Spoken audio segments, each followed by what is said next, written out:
Kojo Adai-Mensah, by the day, is the CEO of DataBank, but more importantly, he has something that is tied to his umbilical cord. His football, he doesn't joke with. His Liverpool business, he doesn't joke with. all. And his Formula One business, he doesn't joke with either.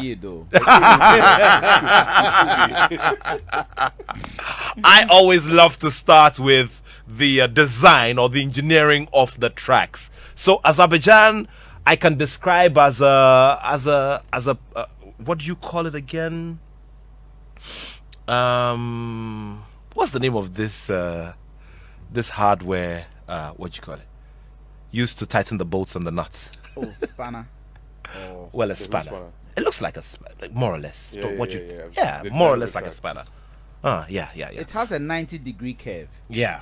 Yes. After the straight, there's a 90-degree curve. Yeah. There's actually two of them. Yeah. Okay. So well, you calculated and it's a 90-degree curve. You're right.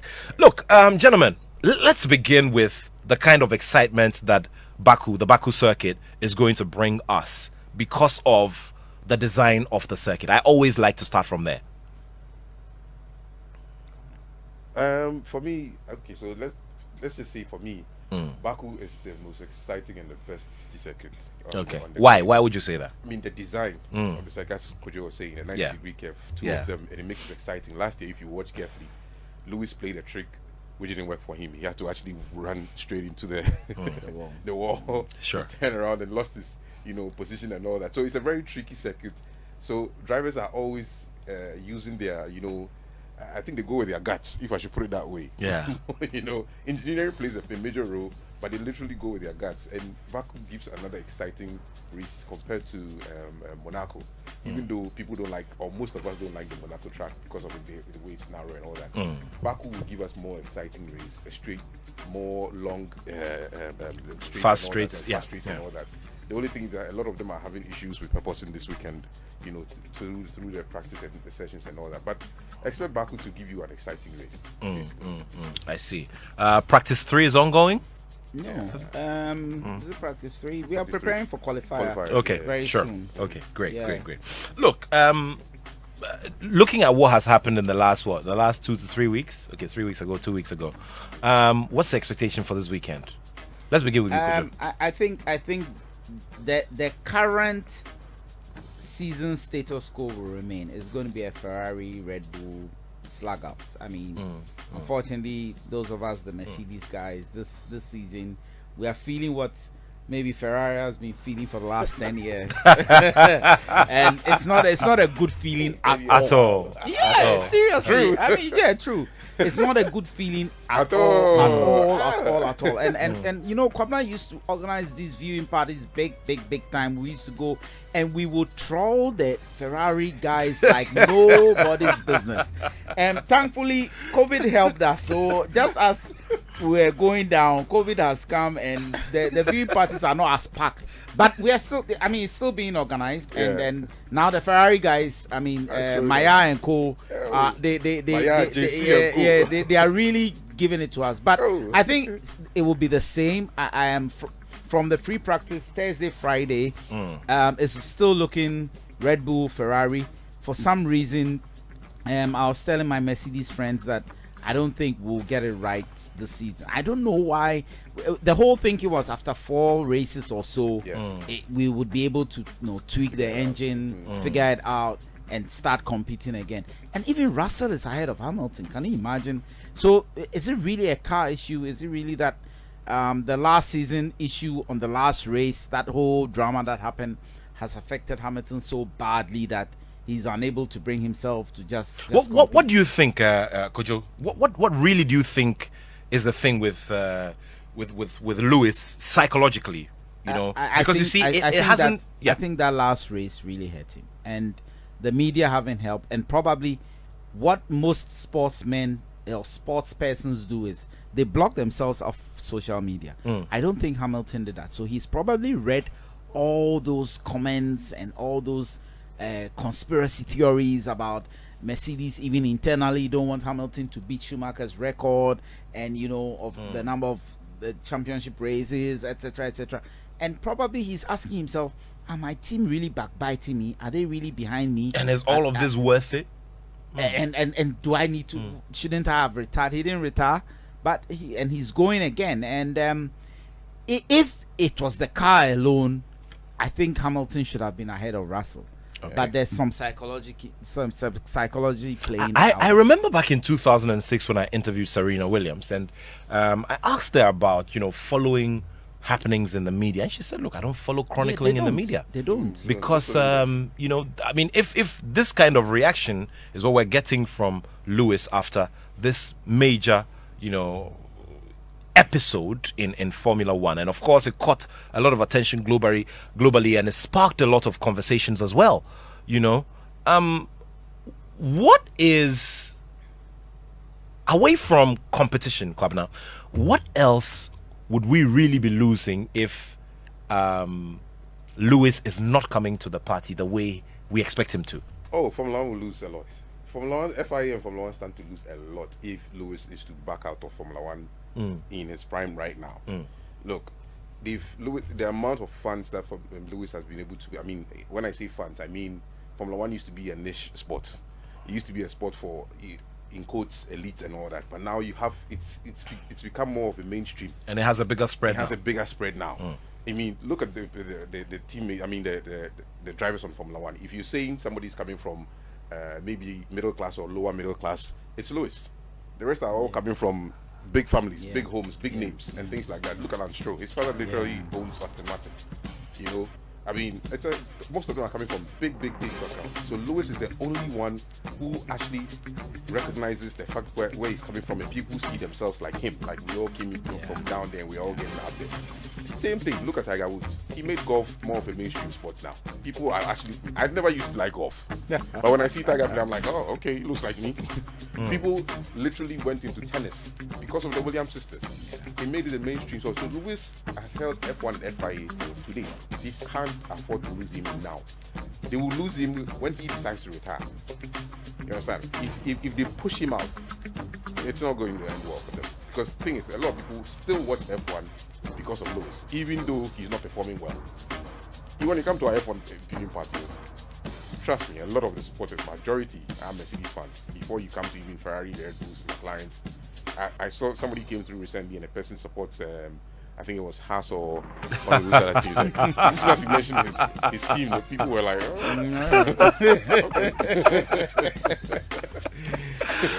isn't this amazing? So, I mean, it's the way it is. They can't afford to lose him now. And look, when they talk about diversity, he's the only black driver in there. Right now. You understand? And if Formula One is to bring F1 to South Africa, as they are trying to push, or he's even pushing for, I will go to Johannesburg to watch Lewis Hamilton, not to watch F1. Even though to watch F1, but then most people will travel to Johannesburg because they see a black man racing. Sure. Yeah, backward now. I think Lewis will retire next season. Next season I doubt. I think he will drive another good car before he retires. Is that going to be another good Mercedes or another good car? Another good Mercedes all right. Before he retires. Okay, so talk about that and the expectations. What is it going to look like for you? Let's begin with you. Look, so this morning I was watching some of the on track, the pit wall interviews and things like that, and one gentleman said that, look, Baku is a very tricky track, right? Baku can give surprises, and it can give red flags left, right, everywhere. It's a good weather for the race day. Everything is perfect, but the track is a very tricky track, right? So he is actually not going to vouch for the Red Bulls and the Ferraris.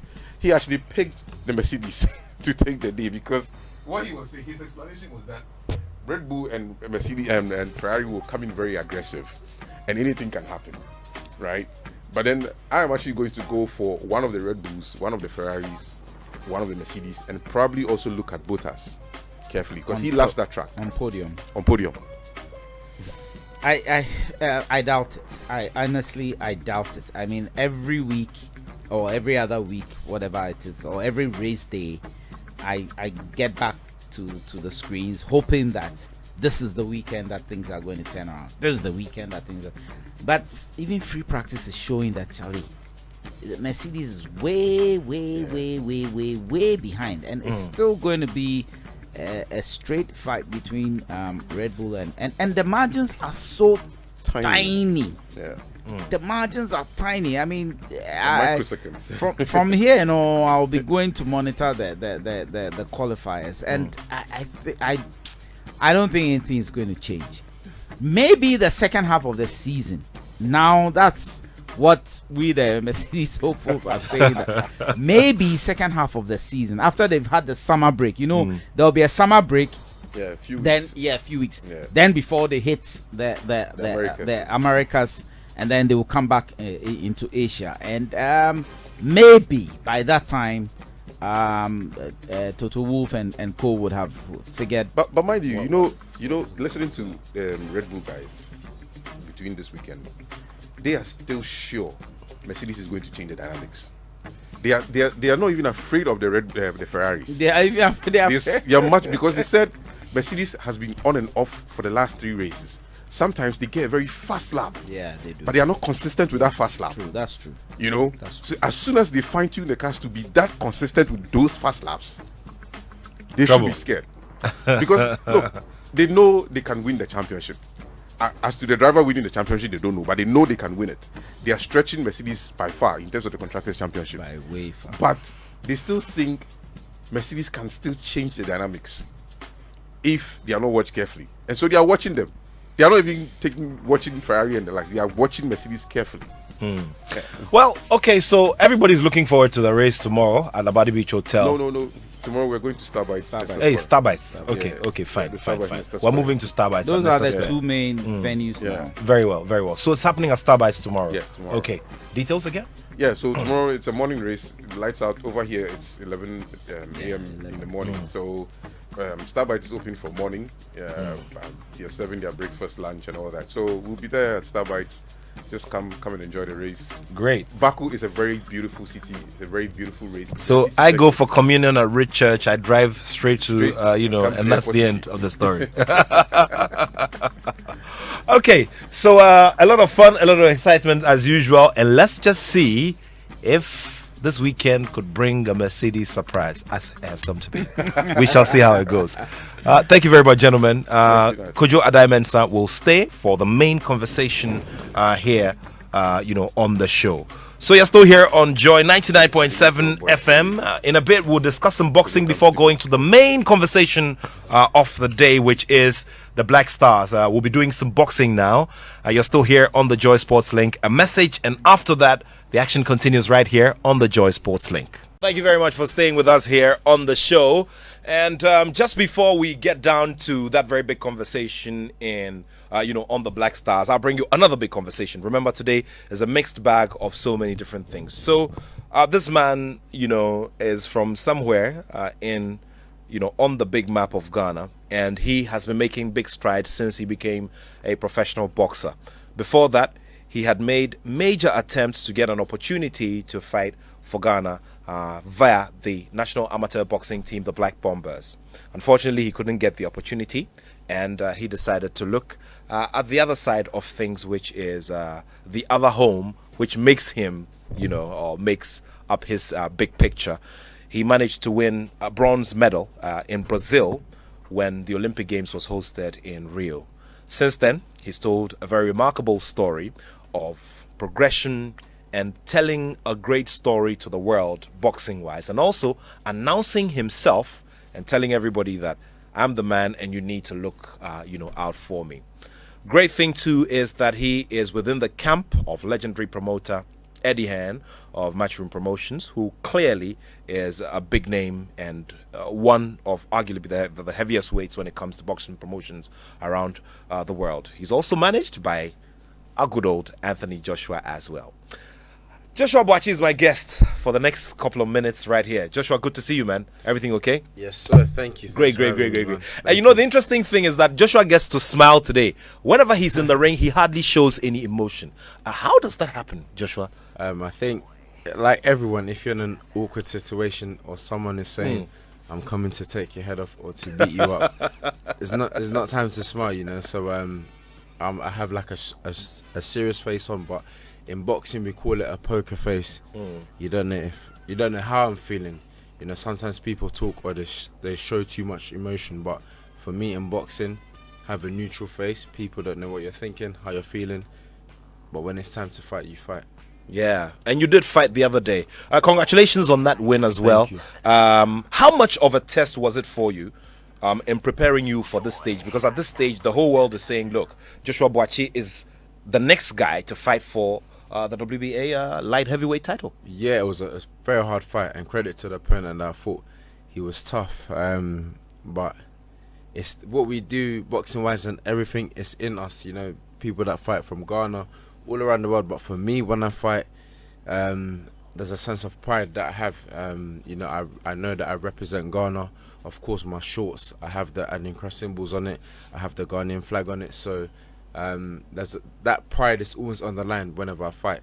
But again, And you chose 3 of those Adinkra symbols, right? I had 4. You had 4 of them, I had and you. 4 on them. I see. Yeah, and should I try and list it to see if I remember or not?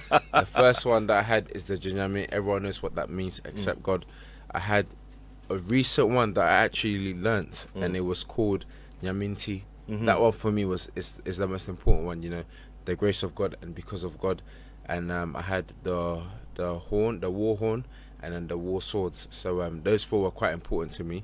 And of course the Ghanaian flag. I had the kente pattern on my shorts. So I'm fully representing as much as I can, you know. And when I put on my robe or my trunks to fight, there's a sense of pride that, you know, I have when I have that on. So when it's time to fight, I say I'm fighting for a whole nation. You know, when you read Azuma Nelson, he talks about moments in the ring which he obviously would give to God in terms of the credit. And there's a very big God factor in everything that is done. There's also a lot of issues of spirituality and, you know, metaphysical stuff in the ring that sometimes you boxers face. Yeah. Tell me how crucial it is. Clearly, from the list of the list of Adinkra symbols that you use, the God factor is big for you. Yeah, it's massive. It's massive. I mean, in my changing, from when we enter my changing room, there are a few members of my team where all they have to do is pray. I see. The aim of being there is to pray. It's see. not to speak to person A or person B or to start laughing. It's just to pray. So the moment I step into the changing room, there's prayer from the beginning till the end till I leave. Also on top of that, there's only gospel music. I see. There's no rap, there's no this, there's no that, just gospel music and prayers. And for me, that calms me down, and I'm at peace.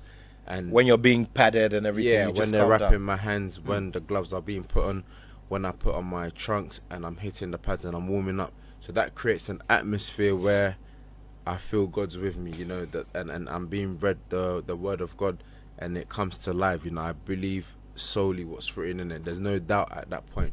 So that atmosphere is created from the beginning to the end.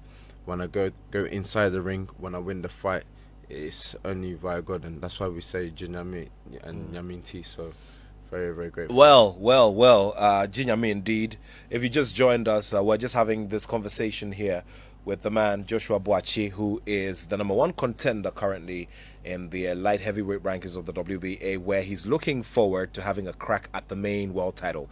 Of course, before that, he's had a very impressive run of victories, which sure have prepared him well for this. Added to that as well, he decided to take a decision during his career to go to the United States of America, especially when it gets to the preparatory phase of every battle that he goes into the ring. Tell me about, you know, that bit of arrangements towards every other fight, and how much it has helped you, you know, moving training camps to the US like you always do. Yeah, it was a massive decision because I've lived in London for years. I've got my friends, my family. It's a comfort zone being in London.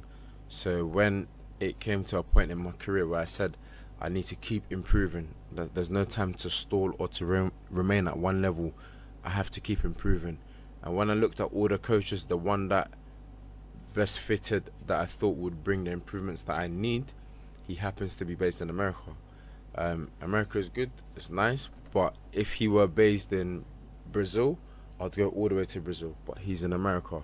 And it's really outside my comfort zone. You know, in the States, I stay in the States for about 3 to 4 months. For this fight, I did 5 months. So it was very hard to be away from home for that long. And then I came back 2 weeks just before the fight. and mentally it was hard. Physically it's hard, we're all tired and we get along with it, but mentally it was challenging. And when I came back for 2 weeks before the fight, it was the hardest thing was actually still concentrating and being locked in. And then after the fight, you can chill out, you can see your family, you can see your friends, you can eat. So it takes a lot, but I think the message is everyone makes these sacrifices. I'm sure the things you did to be in this position. For those that are watching, I'm sure there's some struggles and some sacrifices that you had to make to be in this position or in the position that you're in. So it's something that's part of it. I don't separate myself just because I had to do, be away from my house or my comfort zone. I think everyone does it, and I'm at the point in my life where I have no responsibilities. Like I'll be away for a whole year if I need to be to get to the top. So but you need to be clear. No responsibilities meaning what? No girlfriend, no. As in, most importantly, I've got no children. So my kid, I haven't got a kid that's gonna call me. And You say, didn't answer my "Daddy." first question, George. Listen, it's true. I didn't answer the first question. Okay, But again, all right. I've got no kid. But you there's you still haven't answered it. Anyway. I've got a girlfriend. If you want to know. Oh, great. Shouts, girlfriend. Shouts. Big shout out to you. All right. So away from that, let's also talk a bit about family, immediate family, and how much of an influence they have on your well-being and what you do in your eventual big picture. Tell me about the role of family. I met your mum the other day. Yeah, family is very important. Mm. I think if you ask people, they say Josh is cool, laid back, relaxed. People say, oh, he's very calm and humble, and I think that comes from my family, my surroundings. No one around me is boastful or prideful, so I have no reason to be like that. Everyone keeps me in check, make sure that I'm not doing anything that I shouldn't be doing or to not feel bigger than I am. So everyone's normal, everyone treats me the same. No one says anything, or there's no special treatment because of what I do. So it allows me to be very normal. I live a very normal life, normal people. I have normal friends, family, like everything's so normal that this is very normal to me. Of course I'm on your channel talking to a lot of people that I'll be watching, which is different, but other than that, from here I'll get in the car, I'll go and eat, like I do normal things, but my family and friends, very important. There's not many of them, but the ones that are around me, they've been there from the beginning, or if they're ones that are new, I know them well enough to say, you can be around me, you've got a good character, you're this, you're that. It's positive influence. Well, just before we wrap all of this up, I want you to tell me about the relationship between yourself and your promoter and your manager. Let's begin from your promoter, Eddie Hearn. I mean, he has traveled a journey as well in the sport of boxing. Currently, he controls major space when it comes to the big historic fight days that define the boxing stories of this era. Yeah. He had a joint interview with you when you beat your French opponent, during COVID. And he spoke about your qualities and all of that. Tell me about him as well, and how much of an influence he's had on you, the kind of relationship you two enjoy, and how the working relationship has gone and brought you up to this stage. So I think the relationship between a fighter and a promoter is, yes, the promoter gets you the fight, it gets you the most important fights, to of course make you champion. So they've done well, they've guided me to the position where I'm waiting for that title shot, so they've done a good job. I think it's a bit of a weird relationship because to an extent you have to work together. Then it gets to a point where the fighter wants to be paid more money for the fights that they're taking. The promoter's trying to keep as much as he can, and there may be a bit of a disagreement, but sometimes you work together, sometimes you have your differences, but you almost find a solution. But yeah, he's the first promoter that I was with since I've turned professional. Great. And yeah, I'm in this position. He's put me in the right fights. I've had the right fights, and this is it now. They will give you the fight, but most importantly, it's the fighter's job to win the fight. They can give you the opportunity, and that's what they do. But it's up to the fighter to win those fights. He can't win the fight for you. Anthony, I've seen him in your dressing room a couple of times. Yeah. Getting ready. Getting ready for the big deal and all of that. Tell me how much of an influence he's had on you as well, considering where he is. Within the big space. Massive, massive influence. I think if somebody came here, Joy FM for work experience, and they had the opportunity to ask you questions, for them that's good. That's important because you've been there, you've done it, you've got the experience. So it's just like having someone where you can ask them, bro, this is the situation. What do you think? He'll say his piece. I'll ask maybe one or two people that matter to me. They'll say their piece, and then I'll think about it in my head, and then I'll come up with what I think I'm gonna do. But it's always nice to have a second opinion, third opinion, but most importantly, if it's about somebody that has walked the walk before. You don't want to ask somebody what's it like being champion when they've never been champion. So it's good to have someone where you can ask them that question, and they'll say to you, oh yeah, this is what it's like, this is what I would do, this is what I wouldn't do. They'll say that, but you need to then make the move yourself. So it's quite nice to have that. Great stuff. Journey from here. You're leaving Ghana soon, and you're going straight to the US? Now I'm going back to the UK. I'll start training there before I go into the US, and then we enter a different level of training. Great stuff there. Again, I'll be away for many months, but I always say there's a price to pay, and for me it comes from being away from my family, my friends, doing boxing. Everyone pays a price, so for me it's very normal. The Ghanaian stories that have inspired you the most, I mean, on the whole scene, I'm sure you have come across Azuma personally, face to face, the Ikes, the Joshua Clottes and all that. Whose story, There's so many, and I hate to have to pinpoint one, but it has to be Azuma, because before we came here, I was saying to one of my team that this guy really put Ghana on the map. You ask people, have you heard of people outside Ghana? Have you heard of Ghana? They'll say no. And they'll say, actually, there's this boxer you had called Nelson Azuma, the professor. And I'm like, that's the guy. So for someone to have that, that's something he's done. I ask a lot of people about it, and that's the first thing they always say.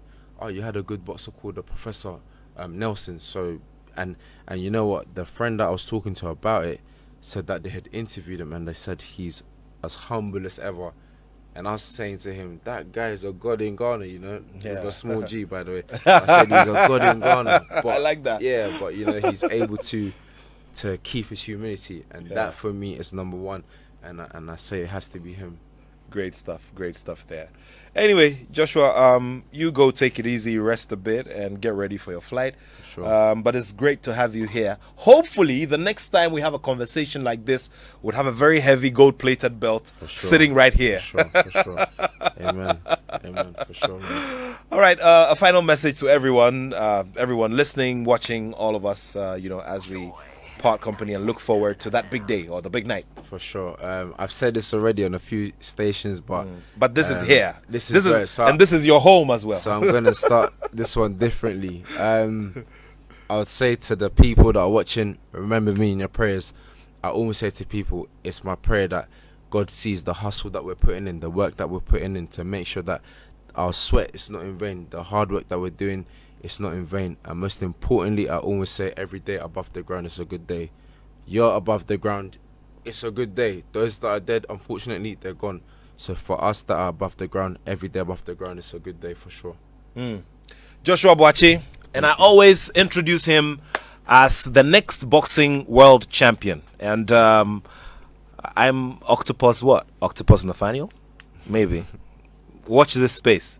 Josh, good to have you, and thank you so much for making the time to be with us. We're still here on the Joy Sports Link on Joy 99.7 FM. More to come, but of course, like I said, watch out for some excerpts of this interview on our subsequent shows on television, and of course on all of our social media handles during the week as well, as we continue tracking Joshua Buatsi day in, day out, week in, week out, and look forward to that big announcement of him possibly challenging the champion, the main champion for the WBA light heavyweight title of the world. Well, thank you so much for staying with us here on the Joy Sports Link on Joy 99.7 FM. We're getting ourselves into the main conversation of the afternoon. Just gone by was a conversation with Joshua Buatsi, who is the #1 contender for the WBA now. He's looking forward to having a major challenge, and that is to challenge the main champion, Dimitri Bivol, for that big one. And we're looking forward to that big announcement. He's been preparing for some time now, and it sure will be a great Ghanaian story. Of course, he was unable to get the opportunity to fight for Ghana at the Olympics, but made it with the UK, and it's been doing super and amazing so far. But right now, let's throw our focus on some football. Before that, we'll do a little touch of athletics as well, because we've had some spots of good news during the week. George Attoh Jr., lead commentator English for the whole group, is here with us, and of course later on this afternoon we're all trooping to the Accra Stadium for another big one, as the Dortmund legends play Shooting Stars FC, and some African legends for a very big game for charity as well. Kojo Adai-Mensah, once again, is CEO of Data Bank, but most importantly is a football columnist and is a seasoned pundit, and has done punditry on many tournaments from the FIFA World Cup through to the Africa Cup of Nations and many others. This afternoon, he's got thoughts to share with us, especially on the subject of the Black Stars. Yesterday, after the game against Japan in the ongoing Kirin Cup, everybody was having major conversations about whether we're not taking advantage to look at other areas of the team's rebuilding process, and what it could be. Could those be red flags? Some also think, well, you win sometimes, you lose sometimes, but this is a crucial period of preparations. So your thoughts are very welcome. It's 055-11-11-997. Gentlemen, good to have you here in the studio. Yes, and Kojo, you were just reminding me about the fact that the last time you were here, Benjamin Azamati had recorded a time of 9.97. Exactly. And today we're going to start it off with athletics speed. Look, George, you've got the updates there. Rosie Aboa did fantastic yesterday. Yes, she won a high jump at the ongoing Senior Athletics Championships in Mauritius. Considering we didn't go with a lot of athletes, I think that we went to about 5 athletes. I think that the performances have not been bad at all. Very well. Joseph Paul Amoa ran 20.52. I hear the conditions are very difficult out there in Mauritius. I'm told. Anyway, Same, very difficult. Yeah, it's not a fast track, and then again the weather conditions as well. So he ran 20.52, and he has qualified for the semi-finals for the 200 meters. I mean, that is good. That is good. I mean, if you look at it from where it is, the other athletes the top athletes who were not able to come or participate in this competition was because they were either preparing to go for some diamond leagues, or they were preparing to compete in the NCAA end of season. So for instance, Deborah Aqua, who has a record right now in long jump, 6.89 meters, yesterday competed and she won silver. So she's just on the same target. She's not far away from it. She's not yet hit the 6.90 meters. We're waiting for her to do it, but she's just right in it and has qualified for the World Athletics Championships. So far so good for what we have seen in Mauritius. It's fine. There's also good news for us. Alex Amankwa, a lot of the athletics fans yesterday, after I posted Alex Amankwa on my page, were saying, oh, where was he? After school, he went a bit into hiding, because it's very difficult, Nats, when you finish school, when you have had scholarship, and your scholarship is over, and you can't have the funds, and there are no funds for you to go in there. You have to go and find a way to get back in there. He will tell his own story and how he went about it, and now he's almost back on his feet there. And it was good to see him yesterday run 800 meters, 1:44.87, which is very good, and qualified him for the World Athletics Championships. So we'll see him in the USA competing in 800 meters for Ghana, which is great news. But he's been on a great run if you look at it, because in 600 meters, just a month ago, he did 1:15.48, which was very, very good as well for 600 meters. So it was an indication that he was going to be able to do the 1:4. I'm talking about 1 minute 40 seconds. Of course, he's doing 800 meters. He was able to do 1:44 in 800 meters. So it wasn't a bit of a surprise for those who have been following it closely. But for most people, because they have not heard a lot about him, there was a big surprise to see Alex Amankwa back and good enough to compete at the World Athletics Championships. So we are excited to see these things happen. Benjamin Azamati would be competing in 3 diamond leagues across Finland, Norway, and Paris in the coming week. In the Oslo Bislett Games, he will get the chance to even go head-to-head with the Olympic champion, Jacob I mean, the Italian Marcel Jacobs. So it'll be very interesting to see what he can do. And it's just a good thing to know that at least our athletes are getting some time after school, just in the period when they are preparing for a big competition like the World Athletics Championships and of course the Commonwealth Games to come. So it's good news. It's good news. And we also saw the universities at the Ghana University Sports Association games. We saw them. We've also seen some good athletes like Buatsi and the likes who are currently right now at the university or the Africa University Kenyatta Games, one. FASU, yes, inside Nairobi right now, where they are competing. So in as much as the headliners are doing well, those in the background also doing well. There are guys like Desmond Ai who've also been running very well all this time. So it's good stuff. Yeah, not the best of results to report from the national basketball team. They have been complaining about conditions out there and all of that. I'm sure that when they return home, we're going to have time to go into all of those. But they know, and I was having a discussion with the coach, was saying that by their own standards, this wasn't a very good basketball team. Not because they don't have the talent, but they were not quite a unit. You know what we have seen, like those who went on and did back to back and back. This team was had a few wins, but definitely the weather conditions, of course, was another problem for them and all. But basically,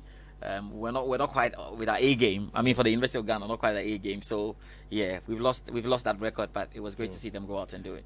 Kojo, how much comfort does this give you, or how much hope does this give you, especially as you sit on the side of critique and putting people on their toes to make sure that we're getting things right, organization-wise, and you know, and putting these guys out there to compete.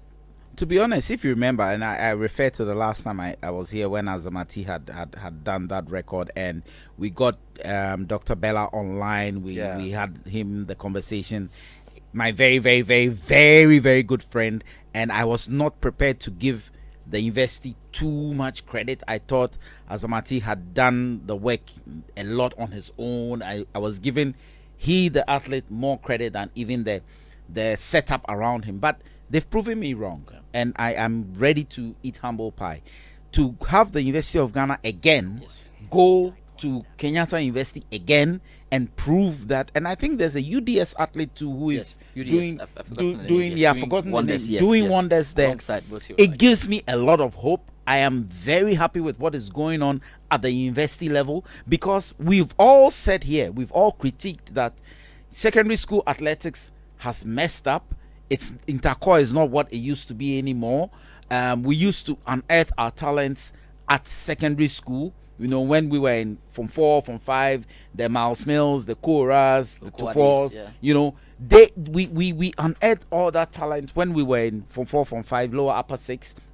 University was even at a time when they will be tapering off, but the tables seem to be turning, and the universities are doing something right. The universities are doing what maybe the secondary schools were doing back in the day, and I'm extremely happy. I am very, very happy at what is going on. And if the thing is shifting, because of course now the students are graduating much earlier. We were finishing O level at age 17, 18. We're entering the university at 21. Now they are entering the university at, say, what, 17, 18 17, exactly. So maybe that is where the thing has shifted from JSS, SHS. It has shifted to the university, and if that is where the focus is, and if that is where the concentration is, credit to the university authorities, credit to Dr. Bella. I will sit here and give him a lot of credit, because he has proven that the University of Ghana program, of which I've been a part of, I mean, in terms of the sponsorship, the scholarship thing, our union has been a part of it, sponsoring some of those things.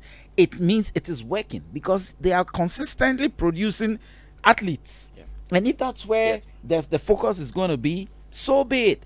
University of Ghana, UDS, Tech, Widiba, wherever it is, but I mean, there's only one University of Ghana in the country anyway. Yeah, Kwame Nkrumah University of Science and Technology as well. Please, there's only one University of Ghana. Kojo, this is not I know. Let's move on. I know. Because between the three of us, please, I know there will be problem. There will be problem. But on a more serious note, but on a very light note before the serious note, you know, he's also the son of a former vice chancellor. The reason why of where? Former vice chancellor of where? Oh, relax. So you see, he's drenched in the Legon culture. Born. That's why I was born. Lived there. He's still, you know, primary, still university, plays his primary, football there, everybody. everything. Yeah. Anyway, so but something is happening. Something right is happening finally Yep. in Ghana's athletics environment, in spite of all the challenges.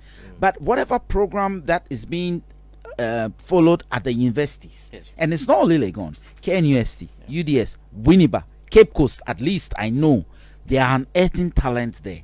Let's focus on it. I keep saying that sports creates more employment and settles the tension in the country more than any other industry. Sports is the only place you will not see a party A or party B. Sports is where one team employs 23 people plus laundry people, food people, nutritionists, scientists, doctors, psychologists, everything. So let's concentrate on it. I'm very happy what's going on, and I hope these guys, the quartet and everybody, will get into the Diamond League, just like Azamati has gotten into. Great stuff there. Yeah. He's made Great the stuff point. there. So because the University of Ghana had this sports for academic credit we're running, so there's been concentration on sports and making it easier for sportsmen to go in there. Yeah. And we've had some of the lectures, the sports lectures also moved to University of Cape Coast, and so we're having a serious spread of the guys who make things happen, and they're evenly everywhere. And UDS and University of Education, when they're coming up strongly, really doing so well. And we're happy to have the talents. For University of Ghana, the next name, Nat, you should pay attention to Buatsi. Oh, It's another guy coming up. Okay. The next guy coming up. So it's a very good time to be here, and we can be very hopeful for what's going to happen at the World Athletics Championships and at the Commonwealth Games. Look, I thought that when the big boys come, Azamati's 9.90 seconds will fly away, somewhere. Azamati is still 4th in the world after everybody has had a good run. Fred Omanyala, he ran just 2 days ago with. When did Kenya Simbini start having sprinters? They've actually started that plan, and it's like 2-3 years ago.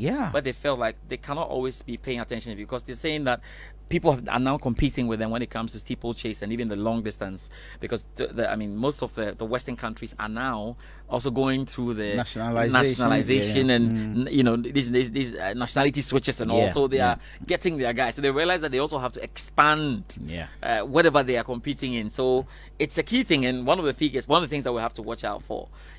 So he ran with Simbini, the South African, and it was a photo finish. We're all just paying 9.93 seconds, which we thought was in there. So Azamati's 9.90 seconds is still strong and is still in the world number 4. The world number 5. That's very, very strong. Deborah is still in there, world number 3, and we can be hopeful with the kind of performance they have put on. We've said a lot about Joseph Paul, about Azamati and the likes, but the likes, the boys like Desmond Ai, they've run 10.1, they've run 10.2. I've had a good look at it. If we get another, sub 10, we are in for something really, really big. And don't forget, Mr. Attoh, Azamati ran 9.86 seconds. The problem was illegal wind. Other than that, you have run the second fastest time again in the world. Yeah. Well, so we're building up to that, and of course, as we go along, we'll be doing some more in terms of focusing on what our strengths could be at the upcoming Commonwealth Games. Remember, it's maybe just not. I should say that after we had the show, the big show we had, the gold chase. I think the sports ministry has really worked hard to make sure that the boys are comfortable for the World Athletics Championships. They put in advanced plans, and the athletes don't need to worry about what they are taking, where they'll sleep, how they'll prepare. And everything at least, is really set. and at least we move one shade above the regular conversations, because, as I always say, this becomes frustrating to come and sit here in this same space and talk about the same things, recycle these same stories, have the same people come and give feedback and not have anything done. I think today so obviously would have to give the feedback. We have to give the credit, I beg your pardon, to the ministry as well for making sure that the athletes have the peace of mind to ensure that they do well and they perform. And of course, let's also remember that as we prepare for the World Athletics Championships and the Commonwealth Games, we're also getting ourselves ready in a way, or getting our frontliners ready in a way for the Africa Games, which happens next year here in Ghana. And of course, once we're hosting, we have to show, and we have to show big time. Here. I think that's another window. And we have to see that window as an opportunity to unearth talents. We have to see the next Azamatis and the next Joseph Pauls on that stage and doing well. Yeah, the big boys will come and do their bit, but that's an opportunity for us to get all the young budding guys to come on and do a good job. So the last part, and because Kojo is here, I'll just put it here before I go. Not for us, the last part is how can we permanently bridge that gap when the athletes who are heavily sponsored by the universities finish their schooling or complete schooling. There's a gap that makes it difficult for them. One of the reasons why Alexander Amankwa got missing and is now back on his feet takes time to get proper management and all of that. So what we have seen in other African countries is they've had sponsorship, they've had a sponsor, they've had somebody take the athlete up because he's showing a lot of promise, and fund them. Like Blessing Okagbari had about $120,000 pumped in there for 3 years so she can concentrate on training and competitions. I hope that we can get to a level there. Ministry says they are working on the paper, they're having an idea, but I pray that corporate Ghana can take it and say that we take this athlete, we dedicate everything to this athlete and say we want this athlete to be the world best because he has shown us that he has what it takes. He's run sub 10 3 times, and so I take on this athlete, and then in the next 2-3 years the athlete is producing wonderful medals for Ghana. So once he's here, I know with corporate Ghana it's a conversation that we need to continue having. Sponsorship is a function of the whole economy. It's not just a function of isolating one firm, and then it's a function of how the whole economy is performing and is working. And credit to the ministry, but I mean, corporate Ghana is under a lot of pressure. Yeah, I know. A lot of pressure. It's not like things are business as usual. You can dip into.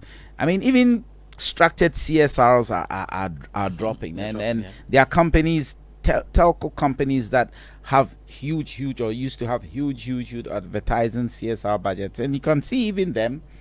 They are shrinking that kind of budget, but it's even easier to pick an individual sponsor because the baggage around an individual is less than the baggage around maybe say the whole Ghana Premier League or a whole football team or an association.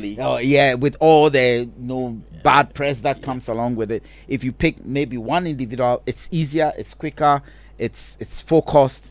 So it's something that we can look at. I mean, so if our company decides that, okay, Azamati is our guy, we are taking him 2 years, support him in not everything, but and do something, we'll be gladly associated with the guy who holds Ghana's record, in athletics. So something like that. So it's worth looking at, George. It is worth looking at. Great stuff there. And just to add to this, we do remember that just during the week we reported the story of Isaac Dugwe and how Nish Koko had come on board to support him as their, and he was unveiled as a brand ambassador. And what they want to do is to make sure that they put him out there, support him with all resources needed to get him there. That is also another structure of support and sponsorship that can be looked at as we go along. But there's a message, an extensive one coming in from a senior analyst, Osei Osubempa. And he says, high school sports collapsed with the introduction of the SSS system, which is a 3 or 4 year tenure, which gives kids virtually no time and chance to do any serious sports. Kojo and I did a 7-year secondary school from 1 to upper 6, where talented students had opportunities exploring, including having the likes of Papako Joado, Charles Samoa, Desmond Amwa, Ezekiel Alamu, etc., playing with the national first division and now the Premier League. And we seriously need to rethink our education system if we want to salvage, grow, and develop our sports. Okay. And so he gives some more. He's spot on, because when you go to Form 1, you don't even know what talent you have. You are just running around the playground. You are being sent left, right, center. From 2 now, you are beginning to get a feel of the school, what is where, what you can do. You go onto the sports field even only after the seniors have left. By Form 3, we are doing the juniors. So by Form 3, we are doing the juniors championship. So at least at PESCO, there was the juniors championship, which is for Form 1s to 3. Then there's the seniors championship, which is from Form 4 to upper. So by the juniors, you are picking a certain talent. There, even a Form 1 guy on the soccer field can display, and if the Form 1 guy is courageous enough, can even be sent straight into school team. So also what he's saying is spot on. It has been broken because now when you get into SSS, it's exams. But we had time. We had time to fool around. You can fool around out of Form 4 before even O level beige. Then now you're coming to decide what it is. By then you know whether you're a high jumper, you're a 100-meter athlete, you're long jumper, and then you go even and come back into sixth form, and they know that you are the dawn. Yeah. And by sixth form, because you are 17, you are. But also, let's not be too fixated on that. The thing has changed. If it means that the talent discovery is now moving from SHS to the university, so be it. As long as there's a program at the university that will unearth the talent, that will make somebody realize that, hey, I have this potential. Oh, well and good. So let's not be too fixated on switching back, whether 3-year back to 7-year. I would love that we kept the 7-year. I would have loved it, so that by the time you are going into what they call university, even you can get a sports scholarship. So some of our mates went into university abroad on the back of sports, because they would have had at least 3 years from 4, from 5, lower 6 to show that they had the talent. Then they get a scholarship and they are gone. That's what used to happen. But these days, Well, we'll be discussing the Black Stars in a bit. I know you're all looking forward to that conversation, but also do remember that we're partnering 2 major events in the off season, and I'm talking about that very big one, the Dortmund All Stars and Shooting Stars, and that happens this afternoon at the Accra Stadium, and we're a very big part of it. We've had brought you so many big interviews. There was a major charity event at the Labadi Beach Hotel a few nights ago, and it was very, very successful. The Dortmund legends are in town, and they've been having wonderful interactions with our Ghanaian and other African legends of the football game. And so that game happens at the Accra Stadium later this afternoon, and George, we're going to be there, right? Yes, I'm going to be there. Yes, we'll do some pitch side, we'll do some commentary, we'll do everything and make sure that everybody is happy. And I remember when Samuel Seikufa was given the Dortmund jersey to sign. This is I am back. But you have to sign the Dortmund jersey. But you have to sign. He kept on saying it. I'm like, yes, you have to sign. Also, after this weekend, we'll throw the focus on the Calcio Trade Ball. Now, the Cultural Trade Ball is happening for the first time in many years because of COVID-19 and its limitations that it gave us. And of course, this is one big event and a platform which brings, the Ghanaian and Italian football and business traditions together, creates a very enabling environment for the 2 countries to interact. Do remember that Italy is one of the biggest grounds for the development of Ghanaian talents because of the work of Arthur Legacy, which is one of the biggest football agencies that we have in the country at the moment. So Arthur Legacy, in collaboration with the Multimedia Group, is ensuring that this year's Cultural Trade Ball is put together. And of course, it's under the theme Stop Player Exploitation. This is a major worry for not only Ghana, but many other countries on the African continent. There are many stories of people who have been lured into supposed contracts outside of here in the bid to see greener pastures, and have had it all wrong. And so the thought leadership platforms and the conversations that will be had as we mark this year's Cultural Trade Ball will be very crucial in informing all those within the football mix and within the football value chain so they can take major decisions. Crowning all of it will be an all-star game as well that will be played at the Accra Sports Stadium. Do remember that Ghana has loads and loads of players who have plied their trade, in Italy. Of course, Ghana's very first captain to have qualified the Black Stars to the FIFA World Cup, Stephen Apea, also has an Italian story to tell and has half of his body tied to Italian football. So the Cultural Trade Ball 2022 is coming up after this weekend, and there are many conversations to have as well. Okay, let's now get into this big conversation about the Black Stars and what happened just yesterday, right? Just yesterday. Okay, I was as they say, there's not like multitasking, but I was multitasking. Very well. There was some guy who sent me a Facebook link. Which was working surprisingly, so I did watch. and I Okay. saw I didn't watch the full game, like sitting down and watching all the full game, but Key after highlights. that I went back to the key highlights and I've analyzed the game to some extent. Yes. Okay, look, off the top of your head, I mean, considering that it was Coach Otuado's 5th game, Yeah. and this obviously is a very, very key milestone within the preparatory effort for the World Cup. Yeah.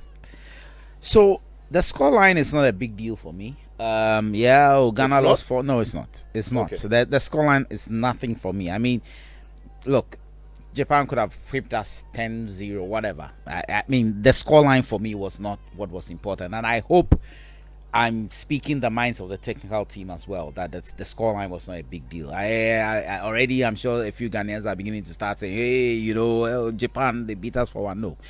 I think I would have wished, let me be clear, I would have wished that Otuado had the full complement of his team. Everybody present, all the maybe potential, he called like 30 players, right? Or 25 there playing with all the substitutions he could make. I would have wished. It didn't happen. So what do I think? It was an opportunity to see what our potential bench could be. Because we didn't have a lot of our first team players. Wallacott wasn't there, Jiku wasn't there, Rahman wasn't there, Gideon wasn't there, Pate wasn't there. Quite a number of our first team players were not there somewhere. But it gave us an opportunity to see, hey, if we go into the tournament and touch wood, we get some serious injury here or there, these are the guys who are going to be substitutes. And are they good enough? And I think it started showing Ghanaians that we really need to look at the strength of this team. The whole conversation about beefing up the team from where? From the diasporan players and monkey the work, baboon the chop thing. I think we need to start rethinking it, because it showed that we don't really have depth. Maybe our first 11 solid, maybe, but we don't have depth, because Japan taught us some really good lessons. Look, and we will. I love the fact that the FA took full advantage of this opportunity. Because without all those players, another FA could have said, look, let's pull out. But they didn't pull out. And the opportunity is great, because Japan equals South Korea, Chile maybe equals Uruguay, and I don't know who our other opponents will be, but it is giving us an opportunity to get a feel of what is going to happen in November. We need to beef up the team. There is absolutely no doubt, based on yesterday's game, that we need a stronger bench, or we need to beef up the team and even have some of the current first team players pushed to the bench, rather, to make the team very strong. So that is the lesson I took from yesterday's game. The scoreline for me is irrelevant. Let's also talk about one of the reasons why this team is playing in a tournament like that, which has a South American element, it has an Asian element as well, and it gives you a semblance of what our group is going to look like. And we already know Portugal anyway. Very well. Now that game against Japan, I was particularly worried about something as well. The fact that the Japanese, who aerially should not have advantages because of the way their relative physique is for each Japanese player or each Asian player, they were using not.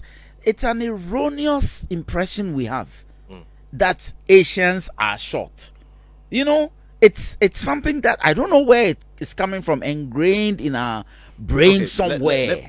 Could you let me? Asians are not short. Okay, let me explain this again. What I'm saying is that on the pitch on the day, I mean, on the average, we had better clearance. Okay, so that technique-wise, if there were aerial balls, at least technique-wise, our players 90% of the time should be able to reach the ball faster than their Asian opponent. But it was Okay. not Let me give you a few examples. I mean, and I'm sorry to our listeners. I'll have to go to the English Premier League. You know Michael Owen's height. Do you know course. Diogo Jota's height? Yeah, of course. Diogo Jota scores more goals with his head than with his leg. Your height has nothing to do with you. You could outjump a very tall defender any day, depending on your skill and That's your why ability. I mentioned physique. Physique, yes. And technique. The Japanese have better technique. That is what it showed. We may have had better physique, but the Japanese have better technique. They know how to flight a ball and jump to meet it and hit it. Boom. They have better technique. So let's not kid ourselves that because we have better physique, we should have been able to even boss them around. They bossed the midfield. Exactly. They bust the midfield. I mean, they are sharper, quicker, stronger. The fact that you are tall and big doesn't mean that you have the stamina, the physique, the skill, and everything. No. And it is a lesson that we should really take seriously, because the South Koreans will be like that. Only that the South Koreans may be weaker defensively. I've watched them a few times. Their philosophy is 11 attack. I don't know how many led by Song Heung-min. Well, led by Song Heung-min. 11 attack, and and yesterday we didn't even face up with Minamino. They and Minamino against Brazil was really good. I watched the Japan-Brazil game. Brazil really struggled to break down Japan. It was a struggle. So there are no mean pushovers. But the lesson is out of the game is not to say, hey, then our team is not good. No. We just have realized that we are still miles behind where we should be by November. Our bench needs some strengthening, or the team needs some strengthening, and we need to work on that. That is the lesson we take. And even, look, I wouldn't mind if we don't even win any game at this tournament, as long as the technical team take the right lessons and put in the right measures. Unfortunately, the way Europe have now designed the calendar, this subtle fight between Europe and FIFA, Europe have they've crowded the whole calendar. Nations League, when we are done, it's preseason. Preseason, exactly. Then we go into league. After league, it's FIFA. It's World Cup time. So they are not giving you any time to even have some more training sessions, to have cohesion. None. We don't have it. So I don't envy the technical team at all. What time are they going to get to bring players together for them to know each other? It's very, very difficult. And Africa travel. In Europe, they can even all come together, do some quick session, and then go back. Come together.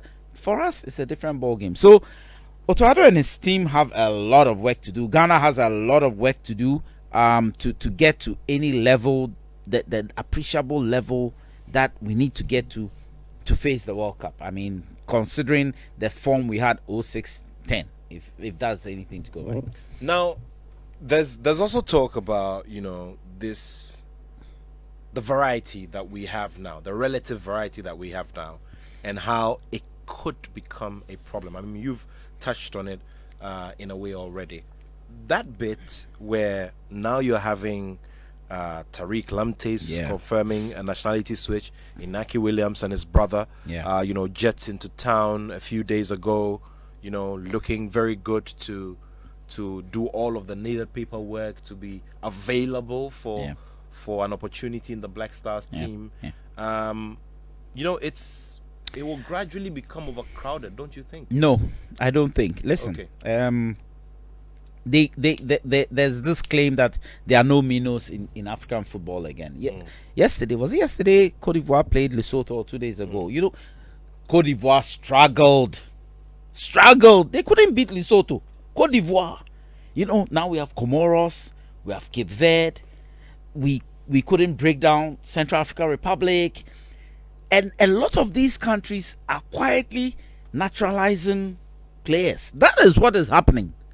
That is what is actually happening. It's not like suddenly their indigenes know how to play football in a extraordinarily way. No. There's in Sao Tome, there's naturalization going on. So for me, there's nothing wrong scouting out Ghanaians in the diaspora who are good or are better. You see, the key word is, I don't want us bringing Ghanaians in the diaspora for bringing diaspora's sake. But as long as they are better, we should consider them. I don't have, and I'm going to sound slightly controversial. There are two schools of thought, and I'm sitting on the biggest platform in Ghana. I don't have a problem with the Tariq Lamptey issue. I don't have a problem with Hudson Odoi. You know, these are guys who are going through, and we never heard that they don't want to play or not, or what. Salisu, even, I'm prepared to forgive, because I don't know the full story. Sometimes when you don't know the full story, you sit back and judge. My problem, though, is with the Inaki boys, the Williams boys. Tell me why. Unless what I read on My Joy Online is wrong, they came out clearly to say they do not feel Ghanaian, or they feel more Spanish than Yes, Ghanaian. I do remember. Was that right? I do remember. And even went further to say they feel Basque. Look, when somebody says I feel Basque more than even Spanish, that's the Barcelona Real Madrid rivalry there.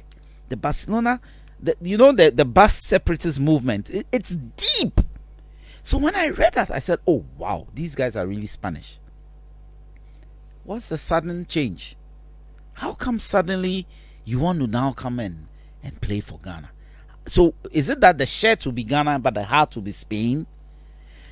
There's another school of thought that says, hey, let's drop all that. If they are the best, let's bring them, irrespective. Of course. Greetings, greetings to all of our friends who are listening to us on the Lovers of Football platform. Oh, okay, cool. Lovers of Football, very, very active and very, very, following it. Yeah. Following the conversations. We thank them. We are on it. And so I'm very sure that this is, because this over the past few weeks has generated a great debate on that platform, especially. And so I'm looking forward to seeing what will happen, especially after the next week and the new developments that we're expecting, especially around this, this issue of nationality.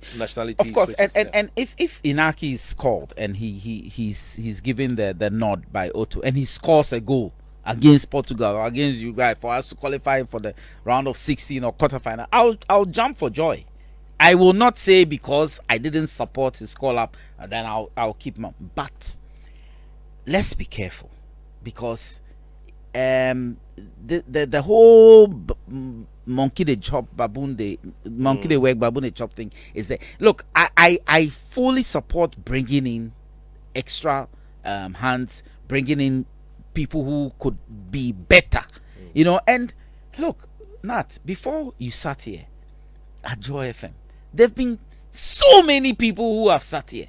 Kaltofo has sat here, NS Kranti has sat here, Jan Pofakra has sat here, Kojo Frimpong has sat here. I mean, I've been guest to all these people. Everybody who has come to succeed has made it better and made it better. No successor has come to destroy it. What I don't want is somebody coming into the team to destroy. But as long as they are going to come in to improve and make Ghana better, why not? The Williams boys one, sentimentally, and I'm just saying sentimentally and emotionally, it hurts me that you looked into the eyes of Ghanaians and said you felt more Spanish. That hurt me. I will accept Hudson Odoi, Tariq, and to some extent even Salisu any day. We should watch out. We should be careful about how we manage the Inaki and the Nico one. We should be. But that said, if there's any other Ghanaian player in diaspora out there who is better than what we have and who can improve the team, why not? And those who worked to qualify shouldn't feel peeved. They were also given a certain platform. They delivered. But if somebody can make it better, why not? Let's bring them in. So, do you want us to go because these guys qualified and they are even not good enough. Do you want us to go for Portugal to whip us 10, or you want us to bring reinforcement for us to beat Portugal 1? Everybody will say, let's bring reinforcement to beat Portugal 1. That's what I will say. So it's a very emotional matter, but I think we should put the emotions aside and really focus on who the best players are. It's a new phenomenon that has come. 30 years ago, 20 years ago, we didn't have that many diasporans. Those diasporans were kids. My mates, a few of my seniors had just gone out there to Europe, and it's their kids. It's our kids now who are coming up and becoming ready to play either for the country their parents migrated to, or for Ghana. And if they are good enough and they are better than what we have, I think that there's too much emotion, and we have better goalkeepers than this person. Look, from what I saw yesterday, clearly Walcott is Ghana's number 1. I will be surprised if Otto Addo doesn't pick him as Ghana's number 1 goalkeeper. He's going to be our number 1. Fact. Richard Ofori was until he got his injury. He got his injury, but he's doing very well at Orlando. I was panelist at the final for the Confed Cup. Confed Cup. I was a panelist, and he did extremely well. And the confidence even with which he hit his penalty, boy oh boy, I was impressed. But I think if he's fit by the World Cup, he may be number 2 to Walcott. But unfortunately, Atizigi hasn't been lucky. I mean, he's been conceding too many goals, unfortunately. So let's just take the emotion away and take the best we have across the world at that time. Otto will have a problem with the cohesion because they will not have enough games together. That is for sure. They will not have enough games together. But I think we shouldn't take any of the diasporans straight to the World Cup. Whatever happens, we should let them play an African qualifier. We should see them in an African qualifier before we get to the World Cup. Well, just about 15 minutes to wrap it up here, or 13. Now, there's a message here. It reads, "Good afternoon, Nat. I think it's good to see our side of weakness, and it tells us what we need to do to build a stronger team so that, would have a strong first 11. Joseph Achiman, aka Ajingo the Man." Thank you so much for that message there. Now, there's another one here. To add to Kujo's submission, 5 foot Messi outjumped 6 foot plus Ferdinand in the UCF final to score. Aguero was out jumping taller defenders to score. For people to say Asian players are short is a misconception. It's like we were young and we used to hear the Europeans say that white men are not physically strong. It's a lie. They are stronger. They are physically hard workers than most Africans. Kofi in Kaswa sends that one. Thank you very much for that message as well. 05511119997. Okay, now good afternoon, Nathaniel. Okay, so he wants to know what first 11 we used for the encounter against Japan. I will just get into that and bring it to you very, very shortly. It was a bit of a mixed side from what we would normally see. Now, Nat, I support Kojo, but wouldn't selection be a problem? And what will be the first, 11 at the World Cup? This is from Philip. The best problem for any coach, just quickly is Philip. The best problem for any coach is a selection headache. It is it's a coach's dream to have a selection problem, and so let's not kid ourselves, that we will have selection problem. We will bring all those stars. The coaches will love it, and there's no coach in the world who will tell me that he doesn't like a selection problem. They love to have selection problems. Can you imagine being there and you have 3 World Cup players for every slot? What does lovers of football Parkour say? 2 World Cup players in every spot at Arsenal. We love that. But seriously speaking, yes, every coach will love to have a selection problem, and I hope that by October, November, Otto Addo has a selection problem. Well, there's more, especially on the. This one is on the athletics subject and how we are preparing ourselves and or maybe have not prepared ourselves well over the years. I strongly disagree with a 7 years, 3 years argument. These kids did 3 years in sports in JSS and 3 years in SS. We just don't have or have not created a well thought out systemic structure to graduate our young people to that global stage. Now, systems. And now, this is very from quickly on Prosper that. Ashikwe. Very quickly. The JSS structure is on the back of the primary school structure. The infrastructure in JSS is nowhere near the infrastructure as at SHS. So what we are saying is that at Form 1, the old Form 1, you would already be in what was the school, Presec, right? You already be in Presec, St. Augustine's, Spare School, Kwabotre, Motown. You already be in that setup by Form 1. Okay. Today's Form 1, you are still in your primary school. You are still in something LA, something DA. You haven't graduated into the secondary school system. So that's the difference. But I said, let's not hammer too much on it. If the talent will be unearthed at the university, all well and good. 055-1111-997. 055-1111-997. We'll activate the phone lines now so that you can join us at this time. 0302-216-541. 0302-2161. Okay, let me go over that again. 0302-216-541. 0302-216-541. Get through to us. Let's get talking. Also, our WhatsApp platform is very, very active. So you join us. Let's get this conversation going. Now, so very shortly, I'll be sharing with you the starting lineup for the Black Stars against Japan in that game.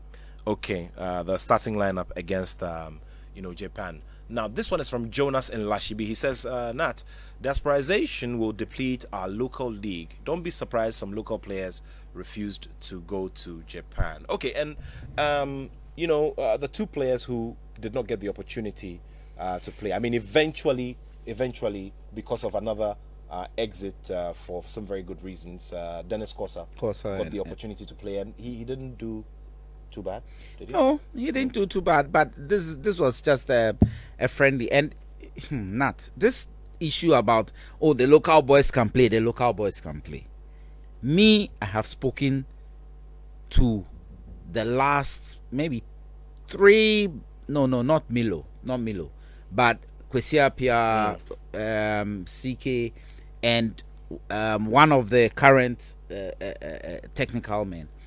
Look, the local boys, when they are called to the national team, and they actually are put on the bench, and they are called to warm up, to go get ready to play, they are so tensed. Look, I won't even mention names. There's a player who used to play for Qatar. He's no more there now, but he got a call up as a local player.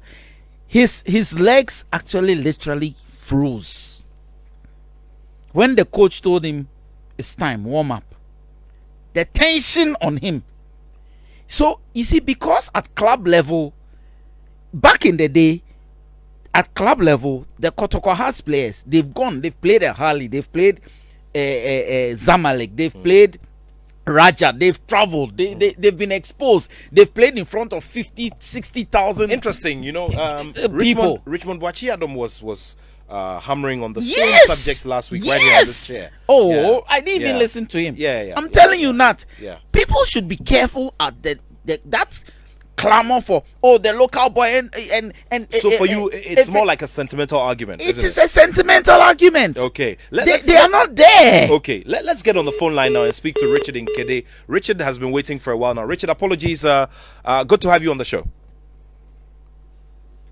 Okay, unfortunately, we lost Richard. Richard, please forgive us. Let me just go through the starting lineup before we go to our next caller. Remember, it's 0302-216-541. So it was Lawrence Atizigi in post. It was Andy Yadom, Daniel Amate, Edmond Addo, Seydou Alidu, and Dennis Kosa, the only local player in that side. Mubarak Wakaso there, making a return. Christopher Entrie J, Kudus Mohammed, Dede Ayew, and Jordan Ayew. So these were the players who started that game. Richard Nkede is back, I'm told. Richard, good afternoon. Thank you for joining us again. Good afternoon, Nat.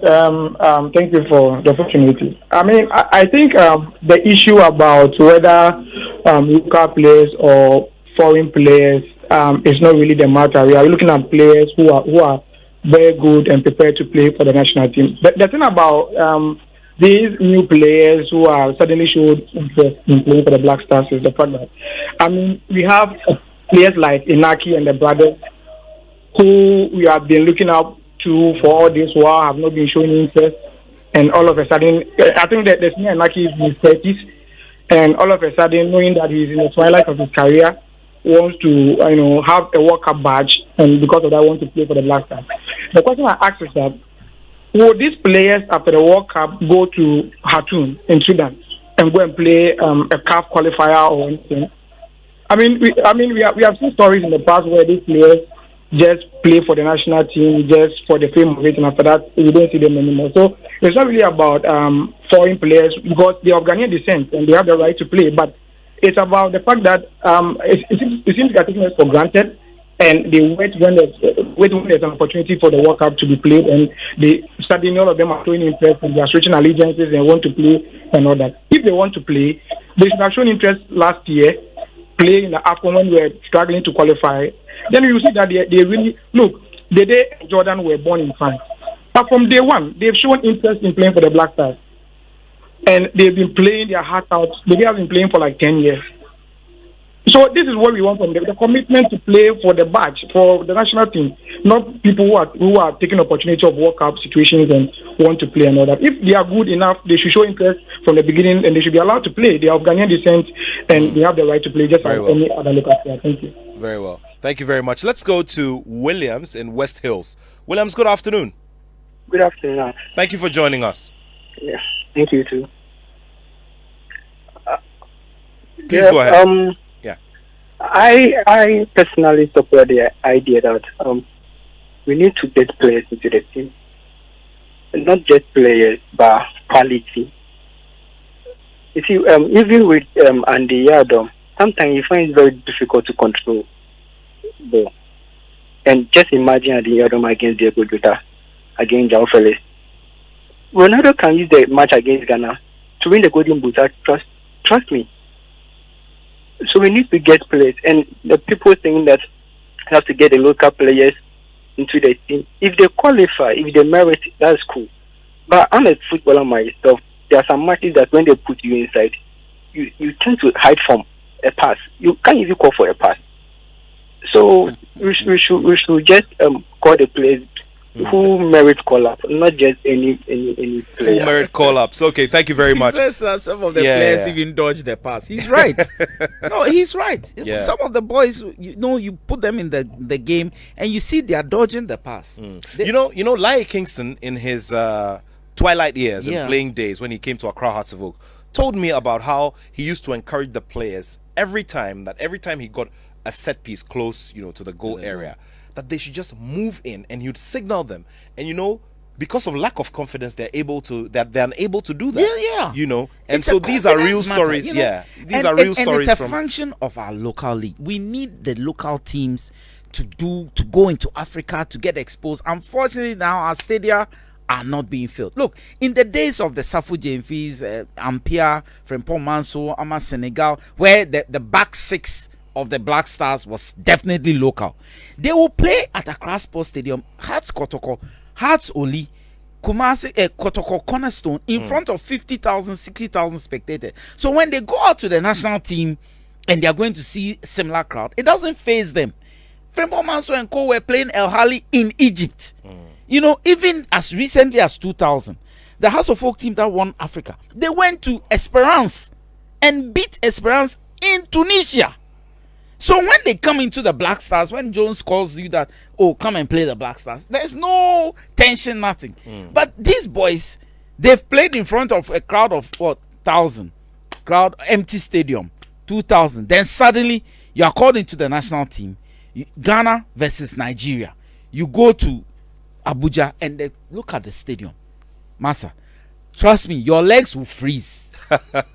This message is from Sadiq Abdullah Abu, who is the CEO of Three Music, or organizer of the Three Music Awards. He says, Nat, I agree with your panelists regarding the confidence level of our local players, even when it's time to step up and play. It isn't because of the lack of psychologists in our sports industry. Because, understandably, a very good player without the needed confidence can be intimidated to play. Yes. However, if there are lots of psychologists in the game who can continue to psych up and motivate them enough and not to be scared and see any other player on the field as better or better than themselves, it could boost their confidence and mentally get them ready for these big games. Sadiq Abdullah Abu, thank you so much for that message there. There's another one on the subject of the athletics. Let me just quickly run through it, and this is from Kofi Buatsi. We'll just go quickly to our last caller in a second, but okay, let me just quickly pick this call from Shem in Pram Pram. Shem, thank you for joining us. Oh, no. Good afternoon. Yeah, very well. We've run out of time, so kindly do this in about 45 seconds. Okay, I'll do it. You see, the contribution you guys are making about the local players, I would somehow agree and somehow disagree. Just like Sadiq said, if you don't have psychologists to tell somebody that, Charlie, this is your time to shine, so you better go on the pitch and do what you've already been doing, which is moving your legs, kick the ball. That is what you're trained to do. You finally have the opportunity to do it, so do it. So I agree to some extent, but I believe psychologists will do a better job. Now, people like Dangote, I never remember Dangote playing for the Black Stars. So you see, the topic is not just about today, it's about what has been happening since when people were playing their best in the local leagues and they were not called into the Black Stars. So I can understand the politics of it, but at an extent, we need them. For the Naki brothers that say they don't want to play for the Black Stars, Charlie, even if FIFA gives them world best, we shouldn't call them. We should make the national team like it's an asset, which is an asset. We should build a fact that we don't make people play this flimsy excuse of, I don't want to play today, the next day I want to play because it's going to better your CV or so. So we should make the team that people who really want to play should be able to play. They shouldn't be something that you can sleep tomorrow, wake up and say, I want to play for France. No, tomorrow I want to play for Black Star. No, even if the law permits it, we shouldn't. That's my little bit. Thank you very much. Thank you very much, Shem. And we'll wrap up with this final message from Kofi Buatsi of Ahuma Clothing. He says, on athletics, the champions in the super zonals should be camped with the state taking interest in the promising athletes even before they get to the tertiary level. There is a year or two of transition for the state to groom them into future champions. We lost the likes of Obanana, Tampico, Adade, etc. because of poor structures. We will discuss Obanana another day. Yes, Obanana was the guy from Infansipim who, made us very disappointed. As he won the Intercor for Infansipim against us. And this was when Infansipim hosted the Intercor and Super Zonals. Obanana was a fantastic guy. Like I tell Kofi, we the St. Augustine's boys, we like to speak the truth. And we speak the truth. Yeah. Anyway, so this is how we're going to wrap it up. Kojo, thank you so much. And I would like to say thank you to all of our lady listeners today, especially Anita Sean Katai, my Leonard friend. Oh, she says hi. Tanti's listening, right? Tanti's listening. And also to Asantua Yeboah, you get well soon. When you listen to the Joy Sports link, it cures every illness as well. So my sweetheart B2 is listening. Hey, sweetheart in capital letters. No, I can't mention your name. Okay, you know you're going to answer at home. All right, Tantis, thanks so much for listening. Thanks to everybody else for listening. And Judge Quay and the rest of the crew come up with Showbiz A to Z. And do remember that the Waffle Zombie Under 17 tournament is kicking off. And of course the Dortmund tour is happening today. Dortmund versus Shooting Stars. The legends are playing at the Accra Stadium. During the week, we're going to be very, very heavy on the Calcio Trade Ball. And of course, that big game between the African All-Stars, and the special selection.